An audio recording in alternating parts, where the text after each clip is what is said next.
Vous avez raison, le chat. Voilà, le traité Mercosur, etc. 80% des agriculteurs jugent l'accord mauvais. Donc oui, il y a la dermatose. Ils manifestent pour ça, pour éviter de se faire abattre leurs troupeaux, etc. Mais c'est multiple. Les manifestations sont multiples avec le traité Mercosur et tout. Ouais, une pierre deux coups. Ils ont raison. Ils ont raison. Mauvais pour leur activité. Merci Nargis Adji. On va retrouver Igor Les Saïri lobbies vont gagner, dans hein. la Vienne. Bah oui, parce que les gars, dans le traité du Mercosur, les grands gagnants seront évidemment la FNSEA. Évidemment. Igor, parce qu'il y a une manifestation devant la permanence d'un député proche du président Macron. Ah, un modem, oui. Nicolas Oui. Turquois, Alain, effectivement, député Modem. Sa permanence est ici, au cœur du centre-ville de Châteauroux. Ah, ça va, ils ont pas pété la vitre.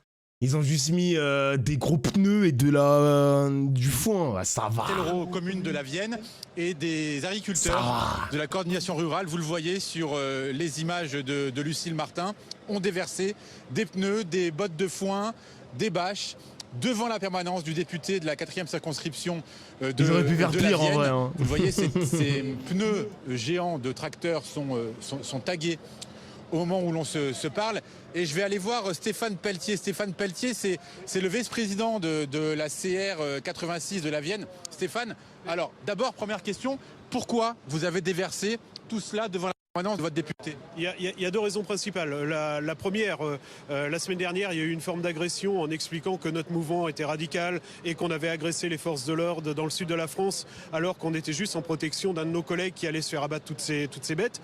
Aller sans arrêt expliquer et radicaliser notre mouvement, sachant qu'on est plutôt pacifique et on casse assez rarement, ou toujours moins que d'autres ont pu casser par le passé. Et la deuxième des choses, en ayant un député agriculteur, on aurait... Il est agriculteur, lui, hein. Oui. En ayant un député agriculteur, on aurait quand même l'espoir que le débat Ah, d'accord, le député, il est agriculteur et il est même pas dans la... Ah, il est pas dans le bail. agricole il est pas soit dans le même relancé thème qu'eux. par un de nos représentants qui connaît très bien le contexte agricole, les différentes problématiques. D'un côté, on a les maladies sur les animaux, on a une future taxe qui va nous arriver pour les grandes cultures qui est complètement morbide, puisque là, on va être déphasé totalement avec le reste du monde. Et puis, plein d'autres choses, des contraintes environnementales qui sont devenues abjectes et complètement indécentes par rapport à notre revenu. Donc, on aurait aimé que, justement, lui puisse Attends, je vais la lancer regarder. le débat. Les infos vite fait sur le FNSEA. Mais son silence est une Le chat, spoilez-moi vite fait, mais la FNSEA, ils sont contre le Mercosur ou pour? Genre, c'est quoi le deal? Enfin, je vais essayer de voir si vous avez l'info ou pas. constante. Vous en pensez quoi, la FNSEA? Et il est assourdissant, et même pire, je suis aussi élu de chambre d'agriculture, je suis vice-président de la chambre d'agriculture de la Vienne, et Monsieur Turquois refuse carrément de venir siéger à la place qui lui est réservée aux sessions de chambre, donc aux sessions à la grande messe de la chambre d'agriculture. Bougez pas, Stéphane. Alain, je voulais vous montrer. Ah, ils sont contre l'accord du Mercosur, la FNSEA. Ok. Ils sont en retrait sur la dermatose. Donc là, pour l'instant, il n'y a que Coordination Rurale qui sont sur le devant de la scène, mais pas la FNSEA. En revanche, sur l'accord du Mercosur, bah, la FNSEA est contre. Ok. Très quand même, parce qu'on est vraiment au cœur du centre-ville de contre. Châtellerault, et Non, l'action ils est sont assez pour. spectaculaire. Ah bah. Il y a 4 gros tracteurs en Il y plein a marqué centre-ville. contre, hein, je sais Dans pas, hein. cette rue pavée, vous le voyez, il y a les commerçants, les habitants du centre-ville, un peu surpris par cette action, mais la coordination rurale obtient plutôt le soutien des habitants. C'est la side Stéphane, droite vous avez raciste un bouquet de populiste, fleurs dans ok. la main. Expliquez-moi ce que vous allez en faire, en fait. Le bouquet de fleurs, pour moi, c'est le moyen de rappeler à Nicolas Turquois sa double personnalité. Il est agriculteur et député. Donc, en tant que député, je lui refuse je reproche son silence. Son silence, aujourd'hui, il devrait être notre meilleur avocat au sein de l'Assemblée. Donc, j'ai fait inscrire un message sur la banderole. Votre silence politique tue vos collègues agriculteurs. Et aujourd'hui, c'est bien ça. Il l'entend, le député. Aujourd'hui, plus un politique ne souhaite prendre la défense du monde agricole. Alors, si Nicolas Turquois ne le fait pas, personne ne le fera. Nicolas Turquois est en train d'écouter à l'antenne de BFM TV ce que vous lui dites actuellement. Ah, c'est le moment. Qu'est-ce que vous lui dites là maintenant tout de suite, Stéphane? Et maintenant, de venir ici, Nicolas, il faut que tu deviennes notre avocat. On est voisins de champ, on a les mêmes problématiques. Il y a juste une rivière qui nous sépare. Tu as les capacités. Je sais que tu es en capacité de tenir un argumentaire. Ouais, il c'est faut que incroyable. tu défendes le milieu agricole, le milieu qui était le tien avant que tu sois député, et le milieu qui sera le tien quand tu ne seras plus député. Tu es notre meilleur avocat. Maintenant, il faut que tu plaides. Alors, Nicolas Turquois va vous il va répondre. répondre sans doute De votre l'Assemblée député. nationale avec nous. Allez-y, Nicolas Turquois. Bonsoir, monsieur le député. Oui, bonsoir. Alors, je ne suis pas sûr d'avoir pu tout entendre de l'intervention. Je pense que c'est monsieur Pelletier, là, Stéphane Pelletier, qui a parlé. Je pense reconnaître sa voix. D'abord, je conteste formellement ce qu'il a dit, parce que la deuxième question au gouvernement cet après-midi, c'était la mienne, pour parler de la détresse des agriculteurs. Et c'est un sujet auquel je suis extrêmement sensible. Je vois bien dans les campagnes qui nous entourent quelle est la détresse des agriculteurs. Et je demandais à madame la ministre d'avoir de l'humanité par rapport à ce qui se passe, parce que pour des éleveurs, là je parlais de la dermatose, pour des éleveurs, un abattage est une épreuve, c'est un traumatisme. Je pense que l'abattage est nécessaire quand l'élevage est contaminé, mais c'est un traumatisme et comment on l'accompagne.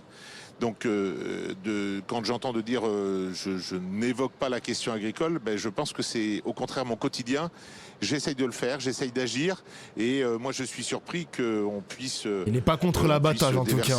Des choses devant ma permanence sans voir au moins la délicatesse de me dire bon, on va le faire. Voilà, parce que je pense que j'essaye de venir devant la Chambre d'agriculture. J'essaye d'avoir ce dialogue, il n'est pas toujours facile, mais il n'y a pas de solution facile pour l'agriculture. Il y a plein de sujets qu'il faudrait évoquer, et c'est ce que j'ai essayé d'évoquer, ne serait-ce que cet après-midi, en pleine assemblée, devant la ministre.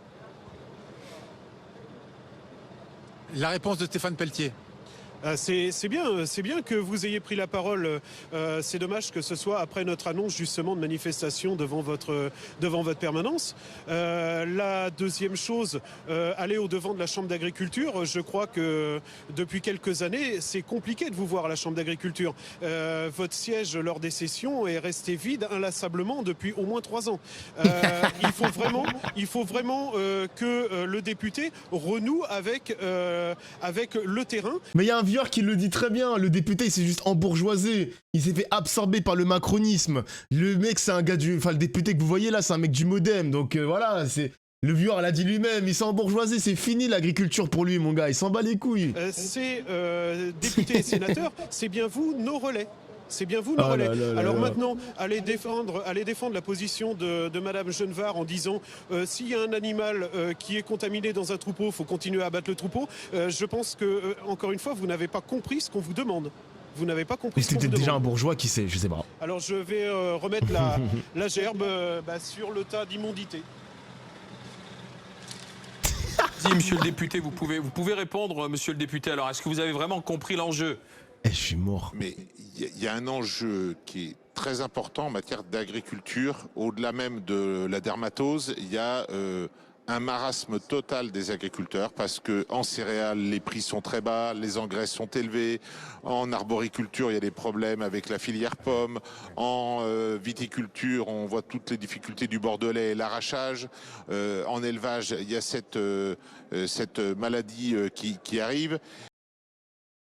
Quand tu écoutes les députés, mais tout va mal en France, les mecs. Même dans la filière agriculture, il se passe plein de choses. Il y a plein de problèmes. Ça va jamais en finir, mon gars.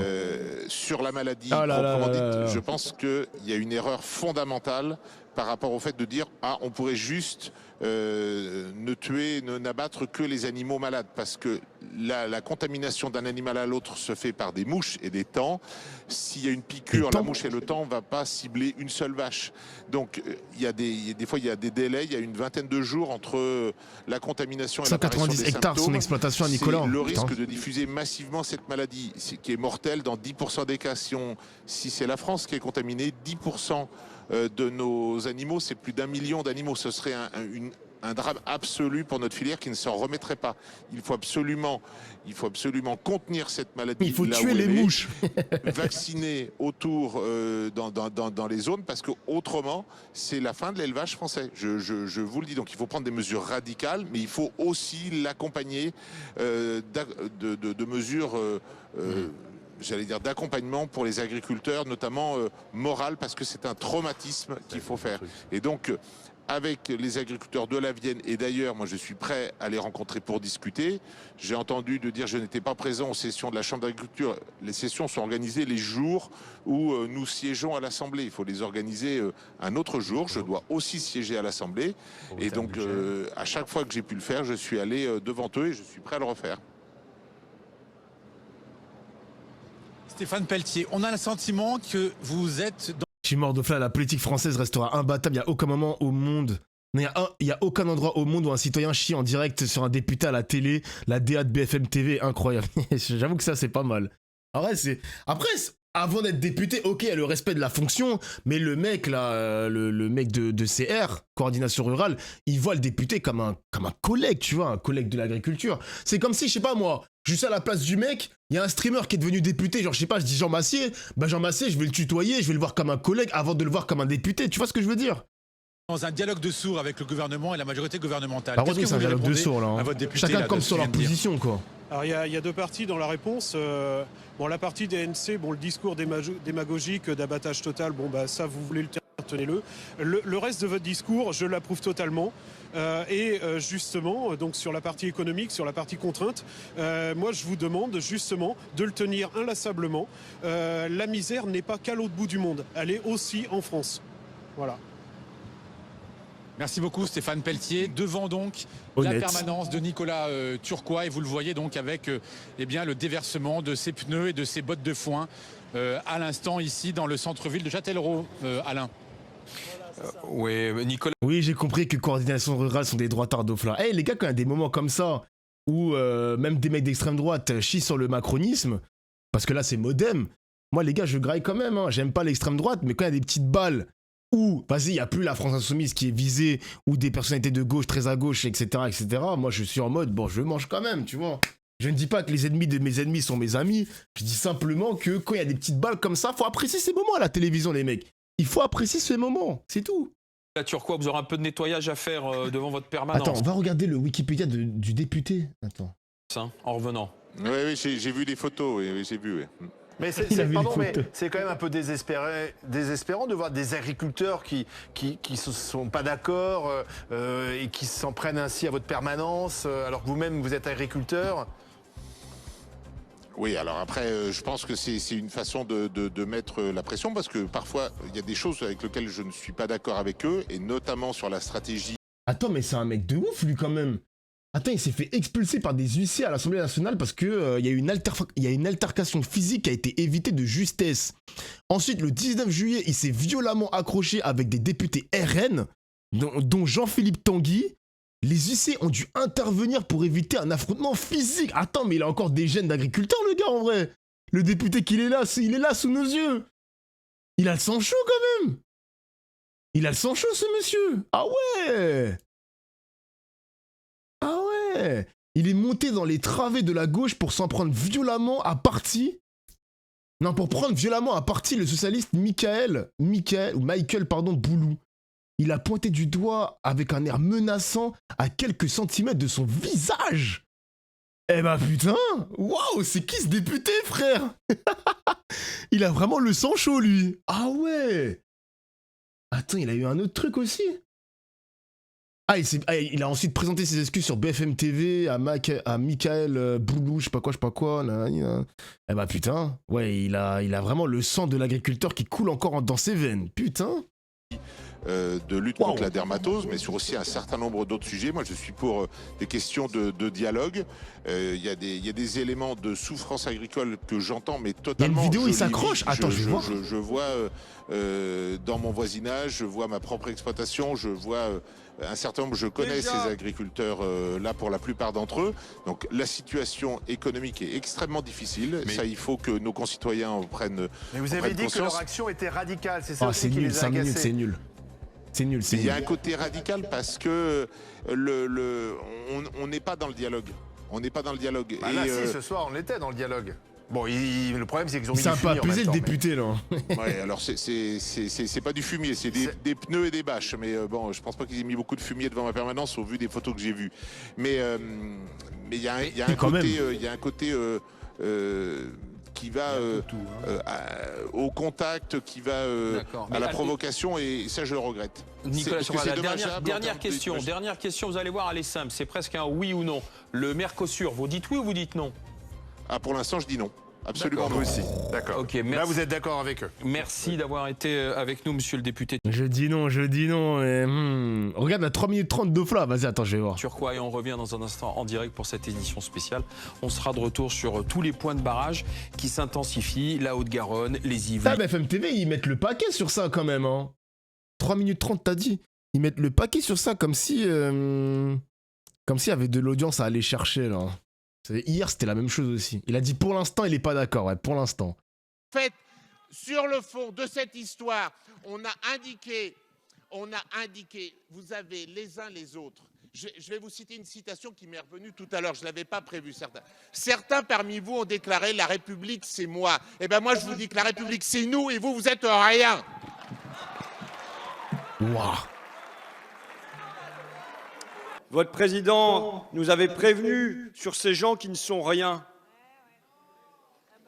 Et voilà. Putain, Ruffin, quand il était... Ah là là, Ruffin sous l'étiquette LFI, les mecs. Ah, Le vous n'êtes le rien. ah là là là là là là là là.